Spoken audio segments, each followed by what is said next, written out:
The growing likelihood of an all-out war in South America, the United States and Venezuela, the hostilities between the two have been escalating as the Trump administration views Venezuela as a principal actor in the non-stop inflow of drugs, fentanyl and illegal immigrants. Inside America, for Trump, stopping illegal fentanyl and illegal immigrants is priority number one, for which it is even willing to go to war with Venezuela. And there has been a sharp escalation after Donald Trump ordered a total and complete blockade, that's a naval blockade of all sanctioned oil tankers entering and leaving Venezuela. And in fact, the country, Venezuela, termed this as warmongering threats. Donald Trump has also designated Maduro's government as a foreign terrorist organization. Now let's tell you exactly how it's looking like, and then we take the story forward. First up, now in terms of how this is looking like, is this really now edging closest to a war-like situation? US has seized oil tanker off the Venezuelan coast about on the 10th of December, and that is when there was a sharp escalation that has taken place in the conflict and in these hostilities. Maduro's government was engaged in drug smuggling and human trafficking. This is what the Donald Trump administration has quoted, saying this is why they need to act against Maduro government. Donald Trump has also said that Venezuela is now surrounded by the largest armada ever and assembled in South America's history, essentially saying that the troop deployment is now unprecedented and Venezuela has no way out. And fresh sanctions have also been imposed on oil, which is essentially the lifeline of the Venezuelan economy, along with key Maduro aids that have now been sanctioned by the US government. It doesn't end there. There have been more action that has been taken. Now, this rapid escalation has actually taken place since September, when multiple boats off Venezuela were attacked by American authorities because they felt that these are illegal immigrants or illegal drugs that are entering the US, which is why they were attacked. And the huge troop buildup that has now happened in that area also includes USS Gerald Ford, which is the world's largest aircraft carrier. So when Donald Trump says that this is the largest ever troop deployment, he actually means that, and he's willing to go even higher as the attacks on Venezuelan boats continue. And 90 people till now have been killed. Now let's get in a big voice to talk more about how this is really looking like. Glenn Carle, who's a former deputy at the National Intelligence Officer for Transnational Threats, joins us on the broadcast to talk more about how this is looking like. Mr. Carle, thanks much for speaking to me on Faultlines. Let me start by asking you, what do you make of the tensions that exist right now and how sharply they've escalated between the US and Venezuela in the last couple of weeks? Well, Maduro and Venezuela have been a problem state for the Venezuelans more than anybody, of course, for years.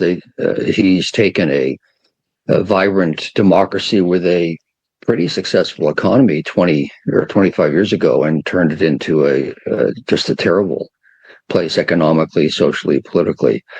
So no one sensible really is a supporter of Maduro. However, Trump seems to have this bee in his bonnet that he is going to eliminate the regime, which is surprising, because Americans, perhaps more than others in recent years, should know that regime change is relatively easy. It's easy to break things, but that what comes after is almost impossible to. You don't build a society successfully, certainly once you've destroyed the government, and especially if you are an outsider.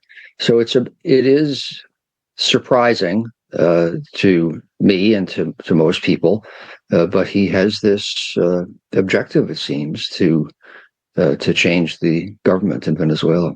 Trump.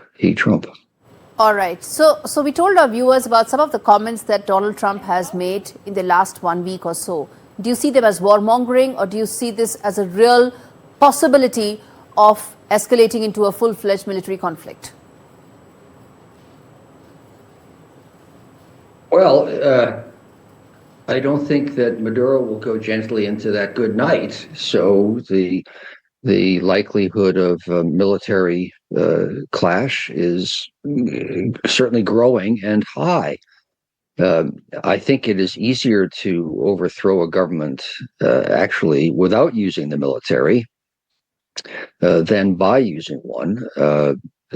From a number of reasons, which is not to say I'm suggesting that should happen or that it is easy. But I think there is a real chance of a clash. He has his loyalists, he has his Praetorian Guard, Maduro. So the chances are growing higher and higher. Yeah, certainly. It is a bit mysterious what it is Trump thinks that he will be accomplishing. Now, the drugs coming from Venezuela is real, fentanyl not, but other drugs. America has a broad drug problem, and that is true. I worked on that specific issue when I was still an official and partially responsible for counter-narcotics issues. So they do exploit territorial waters and the difficulty of interdicting smuggling. And to stop that is an objective and a good one.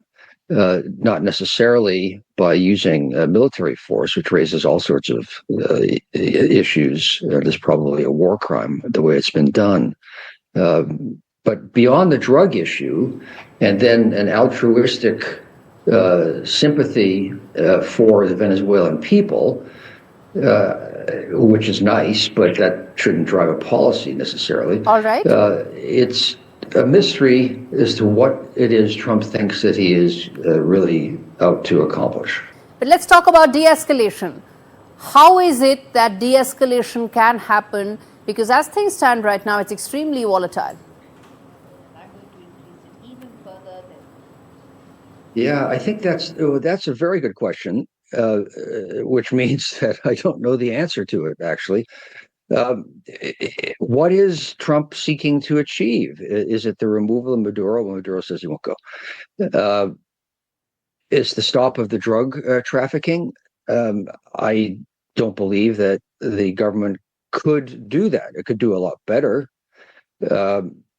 So I don't know if there's anything that Venezuela can do, the government in place can do, to satisfy Trump. It does appear Trump has one objective, and that anything else will not be taken. Trump will not take it as sufficient.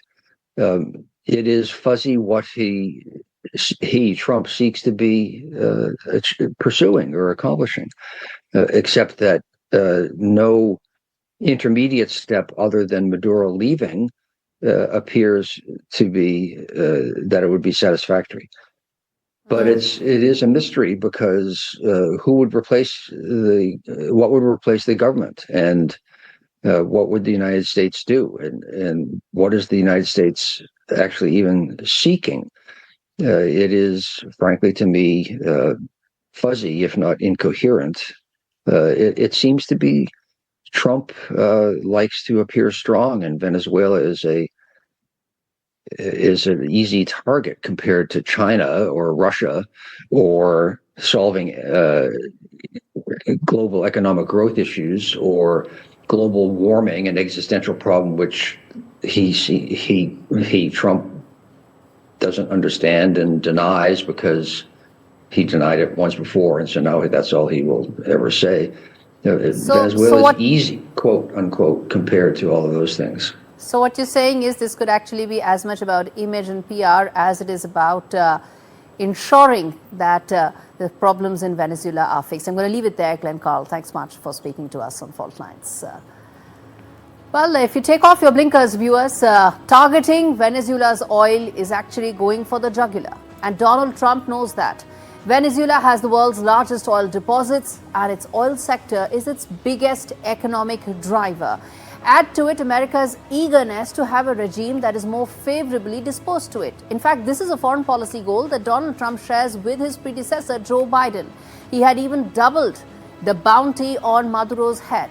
But the question is, what more can Donald Trump do after a naval blockade? And how long can Maduro withstand these pressures before his time is up? And lastly, is this as much about Donald Trump's image, PR, and zest to get the Nobel Peace Prize as it is about fixing Venezuela.